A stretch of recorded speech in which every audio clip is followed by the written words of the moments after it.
experience of depression started around about 5 years ago. Throughout my entire childhood I was quite overweight. And around about 19 years old I weighed around about 25, 26 stone, which is around about 350 to 360 pounds.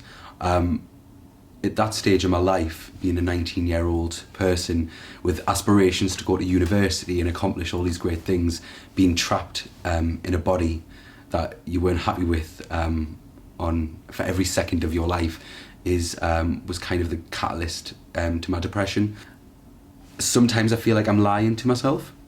I can come home and it can feel like I'm taking a mask off. So I'll spend 8 hours a day being really proactive and positive and optimistic, but the truth is I'm actually really low and I feel really bad, and I'm in a real dark place that I can't escape from. And one thing that I'm really proud of is telling people that I have depression and that I still get up every day and I still go to work and I still do all the things that I still do. I just don't specifically feel as confident as I look. The only thing worse than living with the thoughts in your mind, the only thing worse than talking about your issues is keeping the issues locked up. When I was 13, my dad passed away, and I think it was a few months after that where it really just kind of really kicked in. People just think depression is all just about lying in bed, not wanting to do anything, not wanting to get up or anything, but my depression isn't exactly like that either. Sometimes I just feel comfortable just with certain people and I won't want to go outside my comfort zone like that. And I've had to blow off plans before with some friends because I can't face being with other people other than who I'm really comfortable with, and they haven't understood it all, and I don't think I really understood exactly what it was either up until maybe a few months ago when I realised that you can actually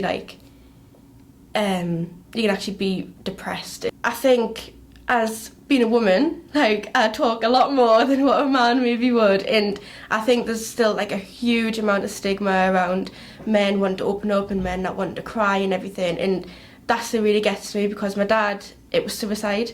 He committed suicide, and it's something that's really close to us, and it really gets to me that men don't want to open up and everything, because if he did years in advance, I'd probably slap my dad here. The thing that really helped me was actually starting to recognise why I was depressed and why I felt the way I felt, and it was more about looking after myself. So when you're at the very bottom and you can't be bothered to wake up and get out of bed, it's just a case of getting yourself out of bed, and as much as you don't want to do it, once you take that first step, you feel better as well. I probably talk too much to some of my friends about it sometimes, but it's always good to know you've got people there you can rely on.